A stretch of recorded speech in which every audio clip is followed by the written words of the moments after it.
अभी जब हम लोग क्लास ऑब्जेक्ट को समझेंगे तो क्लास ऑब्जेक्ट के टाइम पे एक बार फिर से इसको अपने खुद के एरर को रीच करना सीखेंगे।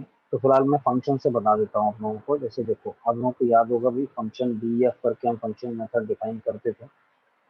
कोई भी हम मेथड बना सकते हैं। मैंने ऐड एक मेथड बना दिया, दो नंबरों का एडिशन की मैं बात कर रहा हूँ और दो पैरामीटर लेके चल रहा हूँ। ए और बी ये मैंने पैरामीटर ले लिए। यहाँ आ गया। इधर मुझे क्या करना है, मुझे ए प्लस बी करना है। मैं सीधे ए प्लस बी कर सकता हूँ। मैंने सीधे यहाँ पे क्या किया, रिटर्न करा दे।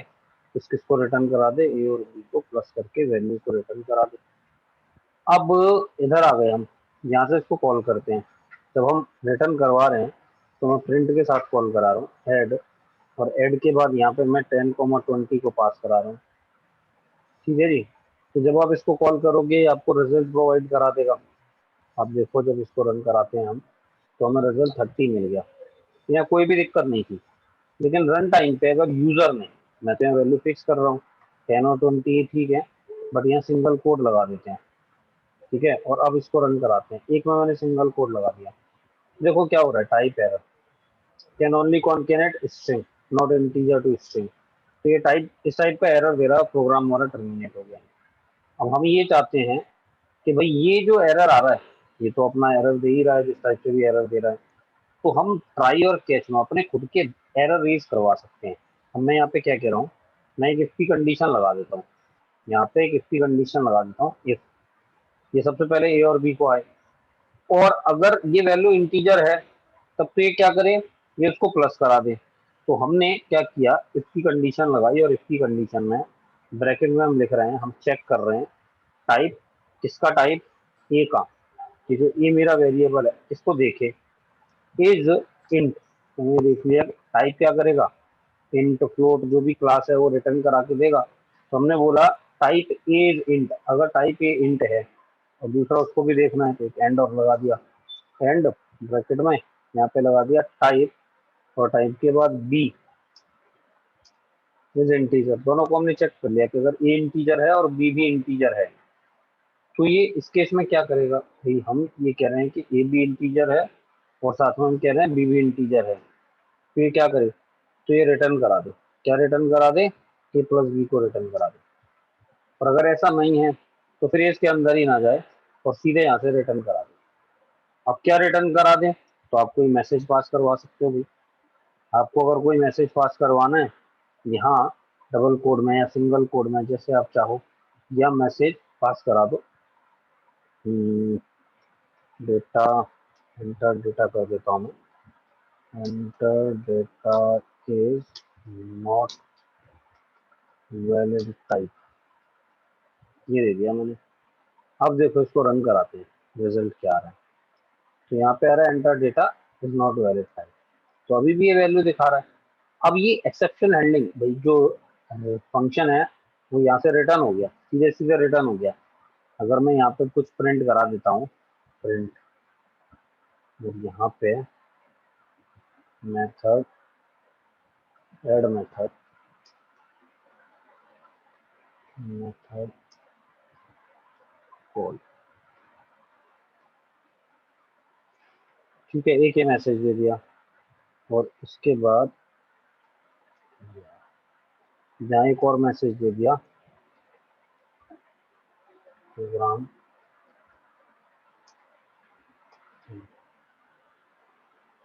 ये मैंने मैसेज दे दिया। अभी क्या हो रहा है देखो, मेरा डाटा अगर गलत भी है तो पूरा चल रहा है।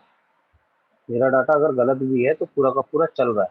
तो मैं ये कर लूँ, ज़्यादा अच्छा है, और कुछ ना करूँ। या फिर आप क्या कर सकते हो, आप यहाँ पे एरर भी थ्रो करा सकते हो। तो हमने यहाँ पे क्या कर दिया, हम यहाँ पे जो रिटर्न करा रहे हैं इस रिटर्न की जगह लिख सकते हैं रेज करवा रहे हैं, और कैसा एरर वो बता दो कि ये वैलिड टाइप का एरर नहीं है। तो यहाँ मैंने बता दिया टाइप एरर। ये टाइप एरर में ये मैसेज रिटर्न करा दो। अब देखो रन कराते हैं क्या रिजल्ट आ रहा है। Type error, enter data is not valid type. तो एरर तो ये बन गया। हम यहाँ पर रन टाइम एरर रेज करवा रहे हैं, तो आप खुद से एरर को रेज करवा सकते हो, और इस एरर को रेज करवाने के साथ साथ ट्राई और कैच ब्लॉक बना सकते हो, और ट्राई और कैच ब्लॉक के थ्रू इस एरर को हैंडल कर सकते हो। ऐसा नहीं है कि भाई आपकी जो कंडीशन है, एरर तो कुछ भी नहीं था यहाँ पे। अगर मैं ये कंडीशन ना लगाऊं, चलो मैं क्या करता हूँ, मैंने इसको हटा दिया, ठीक है, और इसको मैंने कमेंट बना दिया। मैं यहाँ आता हूँ, मैं कहता हूँ इफ, और इफ के साथ मैंने यहाँ दे दिया ए लेस देन 10, ए लेस देन 10। अगर ऐसा होता है तो ये क्या करे, ये इस एरर को रेज कर दे। अगर ऐसा होता है तो ये इस एरर को रेज कर दे, वरना रिटर्न करा दे। क्या रिटर्न करा दे, ए प्लस बी। मैंने ये दे दिया, ए प्लस बी को रिटर्न करा के दे दिया हमें। ठीक है भाई। अब अगर यहाँ हम देखें तो जो वैल्यू है हमारी, ये टाइप एरर आ रहा है, और लेस देन 10 की बात की है मैंने। मैं अगर यहाँ पे 15 कर देता हूँ, 15 और 20, अब इसको रन कराते हैं तो देखो एड मेथड कॉल 35 और प्रोग्राम एंड आ गया लिखा हुआ। लेकिन अगर मैं इस वैल्यू को 5 कर देता हूँ और फिर इसको रन कराता हूँ, तो अब ये क्या कह रहा है, एरर। तो ये खुद से एरर को रेज कराना है, इसको हम बोल रहे हैं कि अपने खुद से एरर को रेज करा रहे हैं हम। लेकिन यहाँ पे रेज करवा रहे हो आप टाइप एरर, क्या मैं कुछ और अपनी तरफ से एरर रेज करवा सकता हूँ? मैंने लिखा माई एरर, तो क्या ये ऐसा भी करेगा? अगर मैं माई एरर करता हूँ तो ये क्या करेगा, देखो name error, name my error is not defined. तो आप जब रेज करवाते हो एरर को, तो या उस टाइप की क्लास आपको बनी हुई होनी चाहिए। तो क्लास बनी होनी चाहिए, तो जो एरर पहले से बने हुए हैं आप उन्हीं एरर्स के टाइप को यूज करोगे यहाँ पे, ठीक है। तो ये होता है एरर खुद से जनरेट करवाना, कि आप अपने खुद से अपनी तरफ से कोई एरर अगर क्रिएट करना चाहते हो तो करवा सकते हो किसी वैल्यू पे।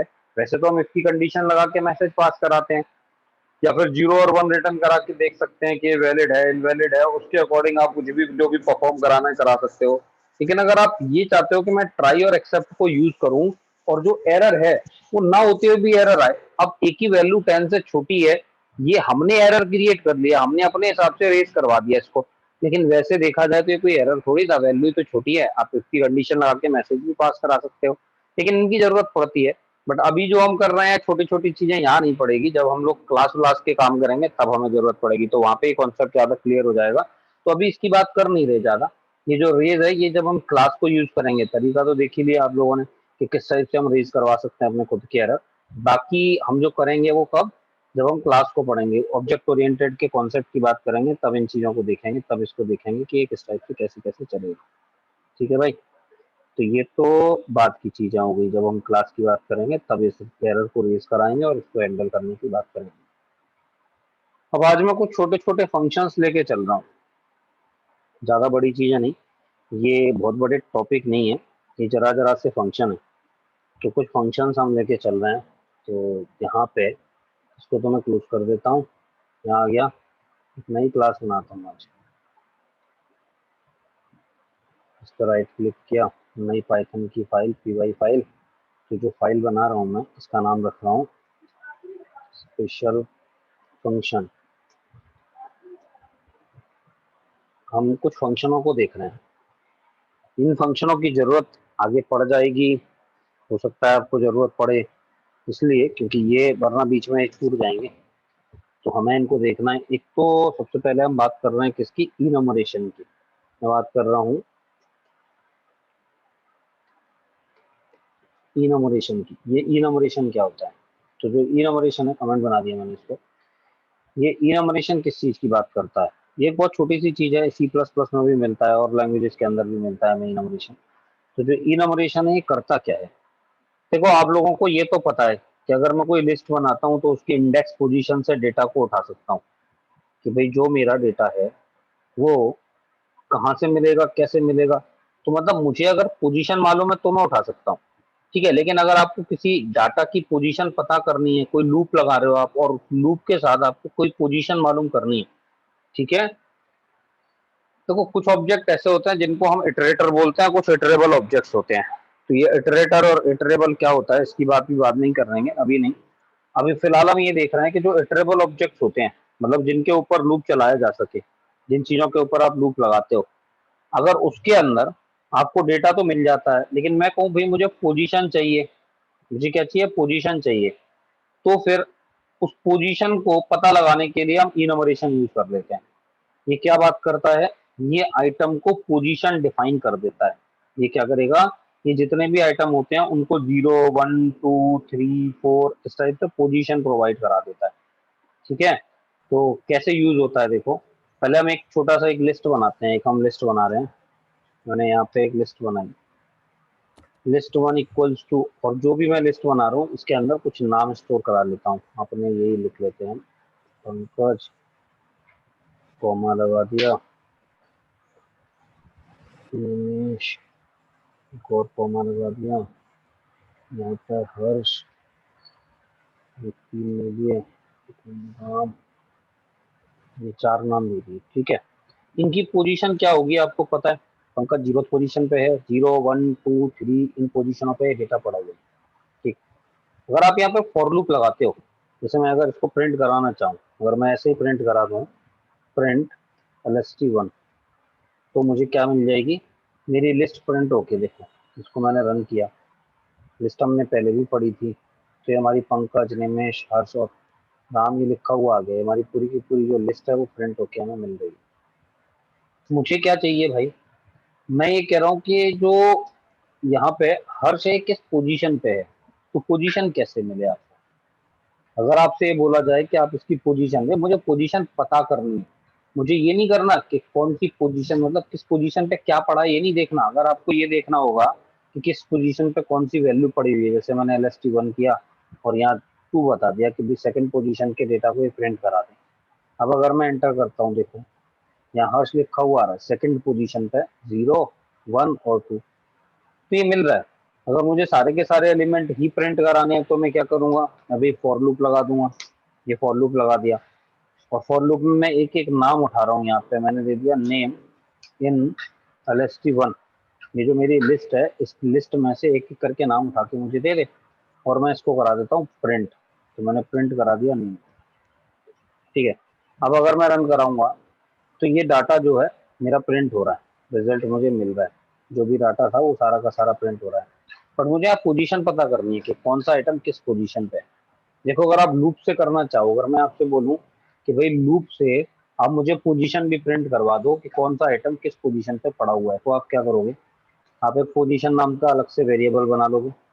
जैसे सी वगैरह में i=1 लेके चलते थे, एरे में हम i=0 लेके चलते थे, उसी टाइप से तो हमने एक पोजीशन नाम का वेरिएबल लिया, इसमें 0 स्टोर करा दिया, एक काउंटर वेरिएबल ले लिया मैं, और उसके बाद जब मैं यहाँ आया तो प्रिंट करा रहा हूँ नेम को। ठीक है, नेम, और नेम के बाद हम क्या करें यहाँ पे, तो या तो हम डायरेक्ट प्रिंट करा सकते हैं या एफ स्ट्रिंग लगा सकते हैं, मैं एफ स्ट्रिंग लगा के प्रिंट करा दे रहा हूँ। यहाँ पे कर दिया मैंने नेम, जो मेरा वेरिएबल है ये रख दिया नेम एट, और कौन सी पोजीशन पे है वो पोजीशन बतानी है हमें, तो यहाँ मैंने रख दिया POS पोजीशन। ठीक है, ये मैंने पोजीशन ले ली, इस पोजीशन पे नाम जो है मेरा ये पड़ा हुआ है। तो अगर मैं ऐसे लिख देता हूँ तो ये इसका ब्रैकेट और C++, लगा दूं, ये इसको, ठीक है, C++, क्या क्या हो गया, क्या क्या, अच्छा इन्वर्टेड कहाँ गया, तो यहाँ पे हमने क्या किया, ये अपना C++, बना लिया, और इसके बाद POS को हम कर देंगे प्लस प्लस, अगर पोजीशन को प्लस प्लस कर देंगे तो ये आइटम आगे बढ़ाता रहेगा और हमें दिखाता रहेगा कि क्या चल रहा है पोजीशन में, यहाँ position equals to position plus, position equals to position +1 करना पड़ेगा। अब अगर हम यहाँ देखें इसको रन करा के, तो ये पोजीशन हमें प्रोवाइड करा देगा, हमें बता देगा 0th position, first position, second position, third position, तो ये तो मिल रहा है। ये तो आप लोगों को पता ही है कि किस टाइप से आप कर सकते हो। बस यही काम इनमोरेशन का है, इनमोरेशन में कुछ कर नहीं रहा, इनमोरेशन कुछ होता नहीं है, इनमोरेशन सिर्फ इसलिए है पोजीशंस के लिए, तो आप चाहो तो ऐसे बना सकते हो, इसमें कोई दिक्कत नहीं है, आप ऐसे बना लो। पोजीशन ही तो प्रिंट करानी थी, मैंने पोजीशन उठा ली कि कौन सी पोजीशन पे क्या पड़ा हुआ है, वो पोजीशन आपको मिल गई। यही काम अगर इनमोरेशन, इनमोरेशन बताने का पर्पज बस यही है कि कभी कहीं कोई कोड लिखा हुआ पढ़ोगे, देखोगे उस कोड को, तो ये समझ में आए कि भैया इनमोरेशन होता क्या है, ऐसा ना हो कि इनम तो मैंने पढ़ा ही नहीं है, इनम तो मुझे पता ही नहीं है। तो उसके लिए हम क्या कर रहे हैं, हम यहाँ पे देखो फॉर लूप लगा रहे हैं, मुझे पोजीशन पता नहीं है कि भाई पोजीशन कौन सी है, तो अलग से वेरिएबल बनाने की जरूरत नहीं पड़ेगी, मैंने POS ले लिया पोजीशन, चलो इसके बाद मैंने नेम भी यहीं पर रख दिया, पोजीशन लिया, एक वेरिएबल और दे दिया, और इन इनके बाद मैं इनमोरेट फंक्शन यूज कर रहा हूँ, इनमोरेट फंक्शन यूज किया, और यहाँ पे जब मैं आता हूँ, मैंने अपना जो एरे था लिस्ट इटरेबल ऑब्जेक्ट, देखो ऊपर लिखा हुआ आ रहा है, इनमोरेट क्या करेगा, इटरेबल ऑब्जेक्ट चाहिए इसको, तो लिस्ट वन, इसको मैंने यहाँ पे पास करा दिया, ये मैंने यहाँ पे इसको पास करा दिया। ठीक है, अब इसको पास कराने के बाद हम करेंगे क्या, इसको पास कराने के बाद, ठीक है, फॉर लूप लगा दिया मैंने। अब मैं इसको प्रिंट करा रहा हूँ, तो प्रिंटिंग जो कर रहे हैं, प्रिंटिंग उसी टाइप से कर रहे हैं। अरे यार ये एक सेकंड है।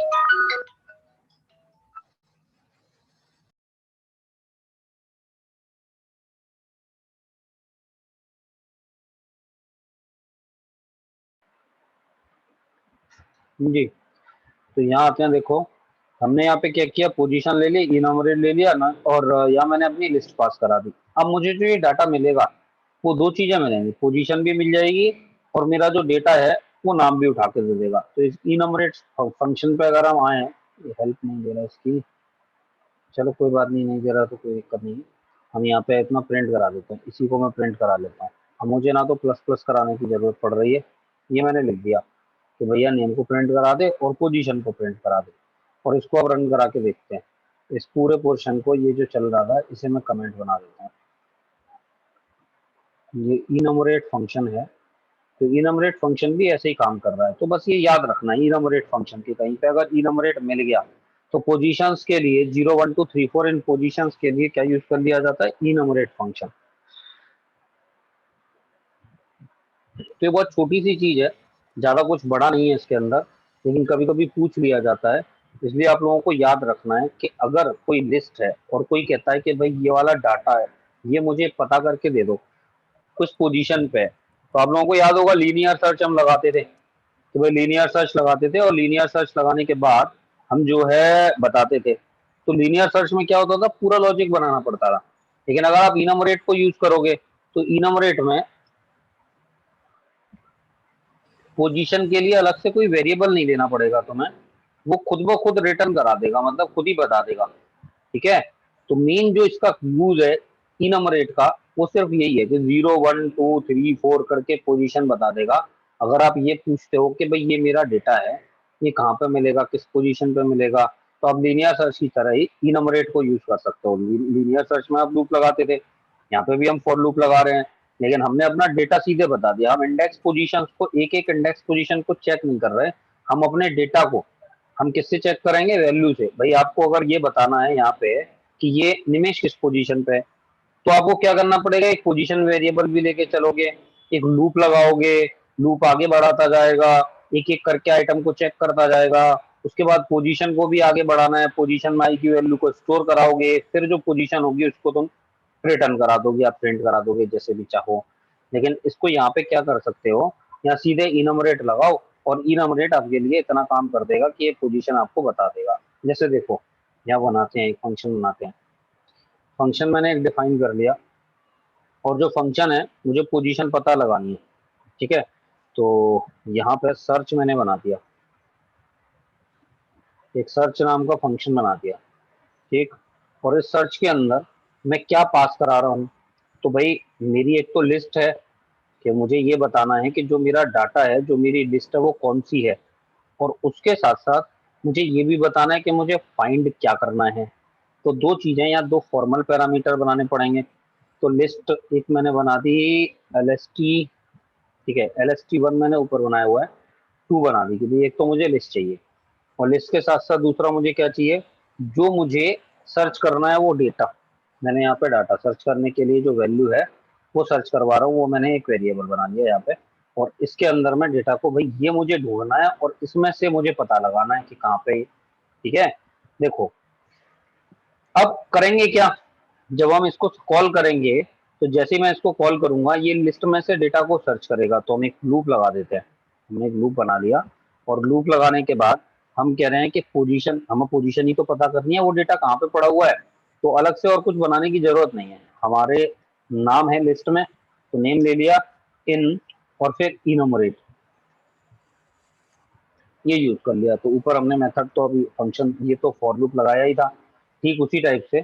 और हम यहाँ पे क्या लेके चलेंगे, तो इसके अंदर ये जो लिस्ट 2 आ रही है, लिस्ट 2, ये मेरी लिस्ट है, इसके अंदर से मुझे डेटा उठाना है, और यहाँ से नाम भी मिलेगा और पोजीशन भी मिलेगी, दोनों की दोनों चीजें मिलती रहेंगी। इसकी एक कंडीशन लगा दो भाई, इसकी कंडीशन लगाओ, इसकी कंडीशन लगा के जो नेम में डाटा आया है उसे मैं कंपेयर करा लूँ इक्वल इक्वल किससे, डाटा से, जो नेम में पड़ा हुआ है और जो डेटा के अंदर आया हुआ है, अगर ये इक्वल इक्वल होता है तो ये क्या कर दे, ये रिटर्न करा दे। क्या रिटर्न करा दे, पोजीशन रिटर्न करा दे कि कौन सी पोजीशन है, इस पोजीशन को रिटर्न करा के दे दे। ठीक है, इससे बाहर आता हूँ मैं। अगर ये तो लूप ऐसे ही चलता रहेगा, फाइनली जब इससे बाहर आओगे, एक तरीका तो ये है कि या तो उसको नाम मिलेगा, नाम मिल गया तो ये रिटर्न करा ही देगा, फिर तो बात ही खत्म हो गई। लेकिन ऐसा भी तो हो सकता है कि जो आप सर्च कर रहे हो वो हो ही ना, और जब कोई डाटा इसके अंदर नहीं मिलता तो ये -1 रिटर्न कराता है। तो हम यहाँ पे क्या कह रहे हैं, रिटर्न कर दे -1, हमने -1 रिटर्न करवा लिया। तो ये रिटर्न कहाँ पे है, इसके इंडेंट का ध्यान देना, ये रिटर्न इफ के अंदर है, ये इफ फॉर के अंदर है, और ये रिटर्न फंक्शन के अंदर है, फॉर से बाहर है। तो अगर लूप के अंदर गया है, यहाँ डाटा चेक करेगा, रिटर्न करेगा, डेटा को रिटर्न कराने के बाद या तो -1 आएगा या फिर पोजीशन आएगी, दोनों में से कुछ ना कुछ एक आएगा। तो हम यहाँ पे क्या कर रहे हैं, प्रिंट कर रहे हैं, इसको कॉल करा रहा हूँ मैं, फंक्शन को प्रिंट करा रहा हूँ।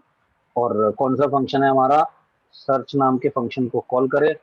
यहाँ से मुझे एक तो लिस्ट पास करानी है, मेरी लिस्ट क्या थी, LST1 ऊपर बनी हुई है, तो ये लिस्ट 1 को देखे, और साथ ही साथ इसमें मुझे क्या ढूंढना है, तो हम यहाँ पे जैसे प्रशांत को सर्च कर रहे हैं, तो देखो ये क्या रिटर्न करा के देगा। तो जब हम इसको रन कराएंगे, इसने हमें क्या बताया, -1, क्योंकि उस लिस्ट में पंकज, निमेश, हर्ष और राम, ये 4 लोग हैं, बाकी तो कोई है ही नहीं। तो यहाँ आते हैं, अगर मैं यहाँ पे चेंज कर देता हूँ और मैं कहता हूँ राम को सर्च करके बताए, तो ये सर्च करके क्या बता रहा है, थर्ड पोजीशन। तो इसकी पोजीशन बता रहा है, 0 से चलता है स्टार्टिंग में, तो 0 1 2 3 इस टाइप से उसने पोजीशन आपको रिटर्न करा के दे दी। ठीक है भाई, समझ गए होगे इनोमरेट क्या करता है। इस इनोमरेट का काम सिर्फ इतना ही है और कुछ नहीं है। इनोमरेट आपके लिए आपको पोजीशन बता देता है। तो एक तो इनोमरेट आपको समझना है। ये पूरा किस्सा जो था ये मैंने कमेंट बना दिया, इसे भी मैं कमेंट बना देता हूँ। ये तो हो गया हमारा इनोमरेट मेथड। ये छोटे छोटे से मेथड है। ठीक है भाई, इसी टाइप से एक हमें मिलता है, बहुत सारे मेथड हैं, all method, any method, zip method, map है, फिल्टर है, इसमें बहुत सारे फंक्शंस हैं, लेकिन जो कुछ जिनकी जरूरत पड़ जाती है उन मेथड्स को मैं लेके चल रहा हूँ बस, और कुछ नहीं। तो यहाँ पे एक मेथड और लेके चल रहा है, मैप। ठीक है जी, ये मैप कैसे काम करता है, तो मैप फंक्शन क्या करेगा। देखो कभी कभी क्या होता है कि मेरे पास अगर कोई लिस्ट है और मैं उसके जो आइटम्स हैं उन आइटम्स के ऊपर कुछ परफॉर्म कराना चाहता हूँ, सारे आइटम पे। जैसे मान लो एक डाटा है आपके पास, सैलरी का एक लिस्ट है, उसमें एम्प्लॉय की सैलरी है। अब जैसे गवर्नमेंट की कोई पॉलिसी आई कि भाई इनका DA लगना है, इंक्रीमेंट, सीधे सीधे समझो कि इंक्रीमेंट लगना है। मान लो जितनी भी सैलरी है उस सैलरी पे 5%, 4%, 2% इंक्रीमेंट लगाना है। तो आपके पास जो डाटा पड़ा हुआ है उसमें सारे एम्प्लॉयज का डाटा है। अब उसमें हर एम्प्लॉय की सैलरी को आपको बढ़ाना है, कितना, जितना भी आपको बढ़ाना है। आप क्या करोगे, उसके लिए आपको क्या करना पड़ेगा कि जो वैल्यू पड़ी हुई है उसी वैल्यू में वैल्यू उठाए, उसमें इनटू करके परसेंटेज निकालोगे, प्लस करोगे और रिटर्न करा दोगे, तो डेटा आपको मिल जाएगा। ठीक है ना। अब इसके लिए करोगे क्या, इसके लिए आप एक तरीका तो ये है कि भैया फंक्शन बना दो, लूप लगा दो, और लूप लगा के फिर उसको कॉल करा दो। आप ये काम कर सकते हो, कोई दिक्कत नहीं है। लेकिन मैप जो होता है, ये मैप मैप अपने आप काम करता है, मैप खुद ब खुद इसको लेके चलता है। ठीक है, मैप जो कुछ भी लगाने को बोलोगे कि भैया ये चीज करनी है, ये मेरा फंक्शन है, ये करना है, और इस लिस्ट पे अप्लाई कर दे, तो उसके सारे आइटमों को खुद ब खुद अप्लाई कर देगा।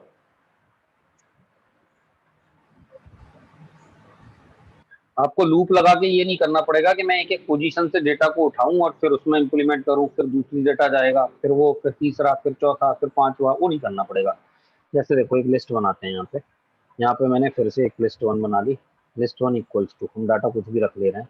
जैसे यहाँ डेटा हमने रख दिया 2 4 6 8 10, ये मैंने एक डाटा दे दिया। ठीक है, इसके बाद मैं बाहर आया। अब मुझे क्या चाहिए, इस पर कुछ भी इम्प्लीमेंट करा सकते हो आप, जो आप चाहो। इन सारे एलिमेंट में ये जितने भी वैल्यू हैं, इन सब में मुझे क्या करना है, तो जैसे सबकी क्यूब करना है, मुझे क्या करना है, इन सबका क्यूब करना है, पावर 3 करनी है मान लो। तो हम यहाँ पे क्या करेंगे, एक फंक्शन डिफाइन करते हैं। पहले तो डिफाइन किया, इसका नाम आप कुछ भी रख सकते हो, मैंने क्यूब इसका नाम रख दिया फंक्शन का। इसके अंदर वैल्यू आपको पास करानी है, तो एक नंबर आप पास करा रहे हो, नंबर कोई भी हो सकता है। तो एक नंबर मैंने दे दिया n, कि भाई इसको मैं पास कराऊंगा। और ये करेगा क्या, ये क्यूब करेगा, तो ये रिटर्न करा के देगा आपको।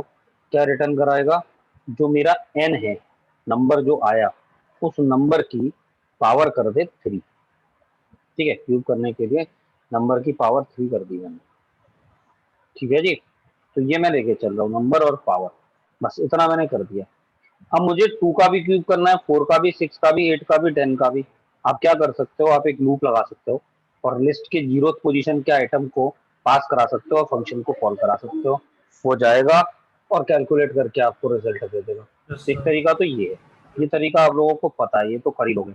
अब अगर मुझे क्यूब चाहिए, तो मैंने क्या किया, मैंने इसका नाम क्यूब लिस्ट ये दे दिया, क्यूब की लिस्ट बना रहा हूँ मैं, इक्वल्स टू। और इक्वल्स टू करने के बाद मैं लगा रहा हूँ मैप, मैंने मैप फंक्शन यूज कर दिया। इस मैप फंक्शन में हम पास क्या कराते हैं, देखो ये क्या बोल रहा है, ये आपसे कह रहा है कि भैया मैप, यहाँ पे देखो मैप की हिंट दे रहा है, ये बुलेटिन फंक्शन है। एक तो आप फंक्शन पास करा दो, एक आइटर वन, ये आइटर इटर जैसे चाहो बोल लो, इटर वन।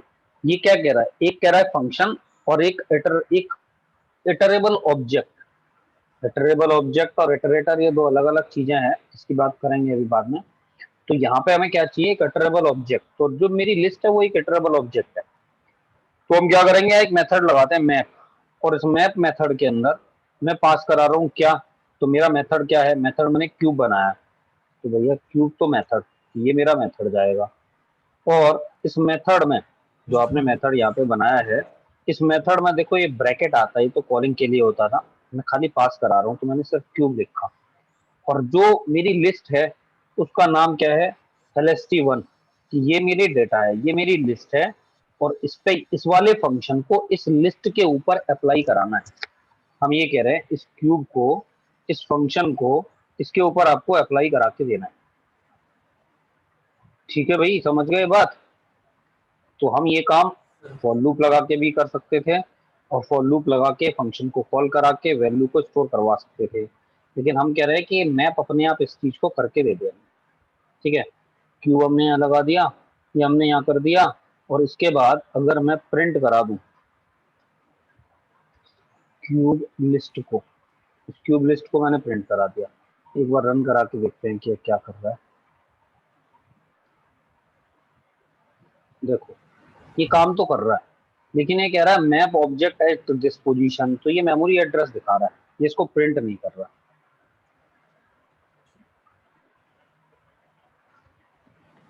इसने इसको प्रिंट नहीं किया। अगर मैं यहाँ पे कहता हूँ भैया टाइप बता दे इसका, क्यूब लिस्ट का, ये टाइप क्या बता रहा है देखो, ये कह रहा है ये मैप ऑब्जेक्ट है, ये मैप टाइप का ऑब्जेक्ट है। जो मैप टाइप का ऑब्जेक्ट होता है, इस मैप टाइप के ऑब्जेक्ट को आप प्रिंट कैसे कराओगे, इसने तो प्रिंट ही नहीं किया ये। तो ये इटरेबल ऑब्जेक्ट, आपको यहाँ पे लूप लगा के वैल्यूज को उठाना पड़ेगा। एक तरीका तो ये आपके पास, या फिर आप एक काम करो, ट्रेबल इसको क्या हम था, क्या कर रहे हैं, ट्रेबल क्या बोलते हैं?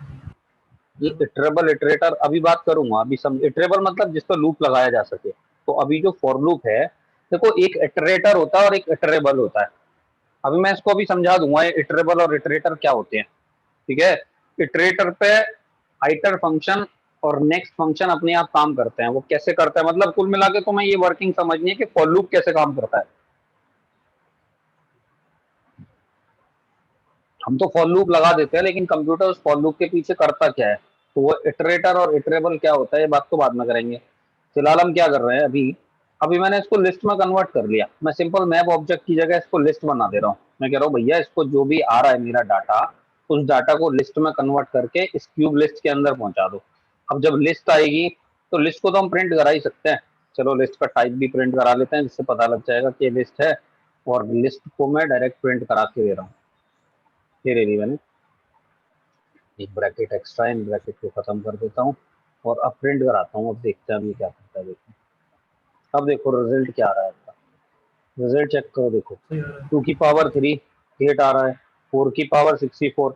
इसने सब में इंक्रीमेंट कर दिया, मतलब मैंने पावर करवाई तो पावर इसने सबकी कर दी। इसने जो कुछ भी किया वो किसके ऊपर अप्लाई कर दिया, सारे एलिमेंट के ऊपर अप्लाई करा दिया। तो ये फायदा होता है मैप फंक्शन का, कि अगर मेरे पास लिस्ट है और ये तो हमने 5 आइटम लिखे हुए हैं, लेकिन यहाँ पे 500 आइटम होते, 5000 आइटम होते। जैसे गवर्नमेंट जॉब में देखोगे अगर तो लाखों लोग हैं, अब इतने सारे लोग हैं, अब इंक्रीमेंट लग रहा है 28% का डीए ऐड हो रहा है। तो वो जो भी हो रहा है, तो अगर इंक्रीमेंट करोगे सबकी सैलरी में, तो क्या एक एक करके करने बैठोगे और लूप लगा के एक एक करके करोगे? मैप फंक्शन लगा दो यार, ये खुद ही कर देगा। तुम्हें बस छोटा सा कोड लिखना पड़ेगा और वो मैप क्या करेगा, इसके इंडिविजुअल एक एक एलिमेंट पर चीजों को अप्लाई कर देगा। ठीक है, और यही काम अलग अलग तरीके से भी हो सकता था, जरूरी नहीं है कि आप मैप ही कर रहे हो। ये एक तरीका है, एक फंक्शन है कि भैया अगर आपको अच्छा लगे तो आप इसे यूज कर लो, अगर आपको अच्छा नहीं लग रहा है, आपको अपना कोई तरीका अच्छा लग रहा है, आप वैसे यूज कर सकते हो। ठीक है भाई, सर ये जैसे फंक्शन को देखो यूज़ करने से पहले हम कुछ इम्पोर्ट नहीं करा रहे हैं। क्या, फंक्शन को यूज़ करने से पहले हम कुछ भी इम्पोर्ट नहीं करा रहे हैं, तो ये सारे फंक्शन बने हुए हैं पहले से। हाँ मैप इम्पोर्ट नहीं फंक्शन के करना लिए कुछ कुछ भी। इंपोर्ट नहीं करना, कुछ कुछ इसके इनबिल्ट फंक्शन ऐसे हैं जिनके लिए कुछ इंपोर्ट नहीं करना, सीधे सीधे काम कर रहे होते हैं। तो डायरेक्ट हम इसको यूज कर रहे हैं, तो सीधे हम यूज कर रहे हैं इसको। अब देखो इसी को करने के कितने कई सारे और भी तरीके हैं। जैसे हम इसको कैसे बना सकते हैं, एक तो हमारा सीधा सा तरीका है कि हम एक लिस्ट बनाते हैं। देखो यहाँ पे एक लिस्ट तो ये बनी हुई थी, एक तो ये समझ लिया। एक क्यूब मेथड है, उस मेथड को हम ऐसे ही बने रहने दे रहे हैं, उसी मेथड को यूज करेंगे। मैं अगर ऐसे नहीं करता, ये मैंने कमेंट बना दिया, ये तो एक हो गया मेरा टाइप मैप मेथड का। दूसरा टाइप हम क्या कर रहे हैं, जो आप लोगों ने पहले किया हुआ है, और एक मैं लिस्ट बना रहा और हूँ, तो मैं वही क्यूब लिस्ट ले रहा हूँ। हाँ लूप लगा के, अगर लूप लगा के लेना चाहो तो क्यूब लिस्ट इक्वल्स टू, और मैंने एक लिस्ट बना दी, एक एम्प्टी लिस्ट बना ली पहले। आप फॉर लूप लगा दो, फॉर, और जो भी आपका डाटा आ रहा है, मैंने यहाँ ले लिया एन, इन क्या है हमारा LST1, कि इस लिस्ट में से एन में पहला डाटा आ जाएगा। जो आपको मिला डाटा, उसे आप कहाँ रखोगे, उसे आप क्या करो, जो आपकी क्यूब लिस्ट है, क्यूब लिस्ट डॉट, उसमें डेटा पहुंचाना था तो अपेंड मेथड हुआ करता था, अपेंड लगा दिया। और क्या किया हमने, जो हमारा मेथड था क्यूब, इसे कॉल करा दिया और एन की वैल्यू को पास करा दी। क्योंकि इस लिस्ट में से पहले क्या होगा, पहले इसमें से 2 मिलेगा आपको, जिसने 2 उठाया, ये क्यूब क्या करेगा, ये फंक्शन को कॉल करेगा, इसकी पावर करेगा, वैल्यू रिटर्न होके आएगी, ये इसको अपेंड कर देगा। तो फाइनली लास्ट में जब इस लूप से बाहर निकलेगा, तो हम क्या करेंगे, प्रिंट और क्यूब लिस्ट, इस लिस्ट को प्रिंट कराते हैं। अब देखते हैं, देखो अब ये क्या कर रहा है, अभी भी आपको लिस्ट मिल रही है, अभी भी आपको लिस्ट तो मिल ही रही है।